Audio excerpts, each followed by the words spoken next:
When I was a kid, I hid my heart under the bed because my mother said if you're not careful, someday someone's gonna break it. Take it from me, under the bed is not a good hiding spot.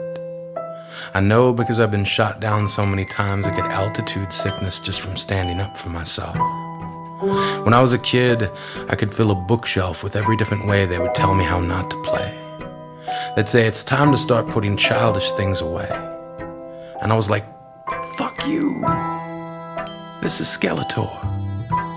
But more and more they made me believe that our hearts are like door knocks, and that's where we get the sound of the beat. And I'll never get to meet the man inside me if I can't stand still long enough to be there.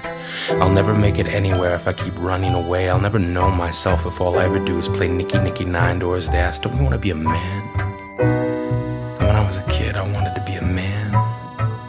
I wanted a registered retirement savings plan that would keep me in candy long enough to make old age sweet. I wanted 2 left feet so I could dance circles around important issues until way past my bedtime. I'm not saying I don't have opinions, just that others were less likely to argue if they were as tired as I was. Fatigue does to men what a goodnight kiss does to kids. It puts weights on our eyelids and returns us to a place where reason and imagination lace together shoes whose tongues stick out at stillness and beckon us to move forward. As a kid, I was always drawn toward moonlight, despite an armada of adults who insisted I must set my days according to sunlight. I would lay in bed and fight sleep, believing if I shut my eyes even for an instant, I would miss out on something amazing. Turns out I was right. I have seen stars stamped into the night like cookie-cutter designs, drew lines in between each one, inventing new constellations so that when somebody asked me, what's your sign? I could point to mine, the one hanging over the first door past the finish line, and say it's right there, the one marked exit. Because one day all this getting ahead bullshit will be over and people will start looking for me and I'll be there.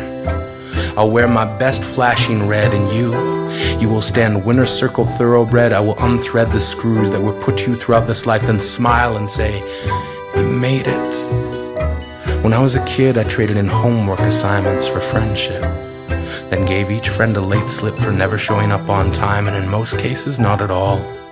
I gave myself a hall pass to get through each broken promise. And I remember this plan, born out of frustration from a kid who kept calling me Yogi, then pointed to my tummy and said, too many picnic baskets. Turns out it's not that hard to trick someone. And one day before class I said, yeah, you can copy my homework. And I gave him all the wrong answers that I'd written down the night before. He got his paper back expecting a near perfect score and couldn't believe it when he looked across the room at me and held up a 0. I know I didn't have to hold up my paper of 28 out of 30, but my satisfaction was complete when he looked at me puzzled, and I thought to myself, smarter than the average bear, motherfucker. When I was a kid, I slid love letters through the slots of lockers that belonged to my secret crushes. Built paintbrushes from the tiny hairs that stood on end every time I saw them. My brain stem finally blooming into thoughts. I connected dots and made masterpieces. Each brushstroke a thesis dedicated to the explanation that you, not knowing who I was only because anonymity made it easier to be brave. I dipped my brush into a tidal wave of I hope this will one day wash over me. I can guarantee, if you've ever had a secret admirer, it was someone very much like me who loved someone very much like you. It was someone who wanted to tell you how much you meant, how every second we spent thinking of you was simply the cost of getting us through the hard times. We saved nickels and dimes hoping our first date would be with you. Through the discipline of love, we gave up comic books and video games. I promise you, every guy I've ever met remembers the names of the ones they loved first, that our thirst for love continues as we cross the deserts of maybe, believing we will find an oasis of yes. We acquiesce.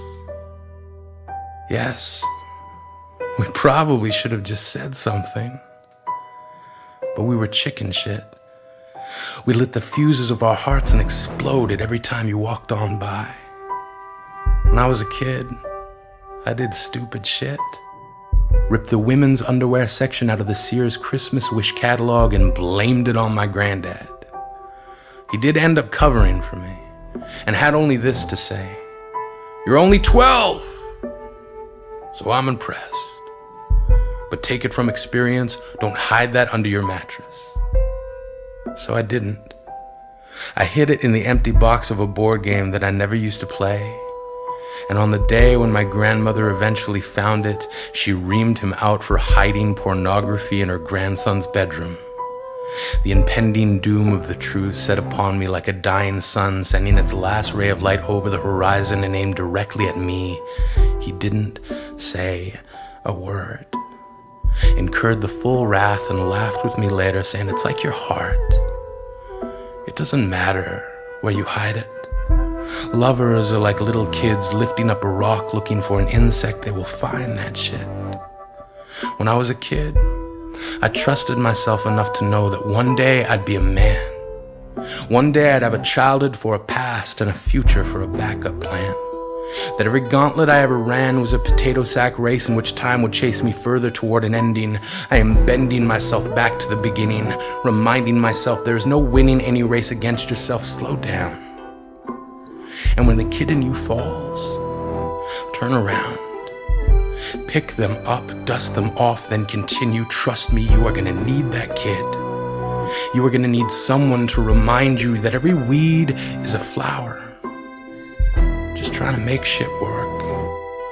That every jerk you ever encounter is just another someone who somehow forgot it's okay to need a hug. It's okay to be afraid. When I was a kid, I played hopscotch with the lines they drew in the sand, landed on the conclusion that secondhand clothes at least have the benefit of experience, and I've got a 137th hand heart, broken apart and stitched back together at the seams. I've cartwheeled across balance beams made from the broken finger bones of people who could not let go of this life. I still love the night. I love the fact that if you squint your eyes just right, stars look like porcupines of light, stumbling across the dark, dipping their quills into the night, trying to write apologies for all of the unanswered wishes from the times we once wished upon them. And sometimes I still wish. And most times I wish I didn't have to. I wish I didn't have to wish. So I guess what I'm saying is that I hope I never forget that kid who grew up inside me. He just seemed to laugh a little bit louder, smiled just a little bit longer, loved a whole lot stronger, world's first official awesome monger, taking awesome from door to door. Take as much as you need, don't worry about me, I got more. I got a candy store filled with whatever it's gonna take to make tomorrow sweet. I got 2 left feet and no bedtime. I'm still not brave enough to have an orgy, but I rock the slumber party, come nap with me. First one to fall asleep loses. First one to fall asleep wins. The race stops at the start and the finish line is where it begins, so this time first one to lose wins. I know we never meant to turn our hearts into garbage bins. It was an accident.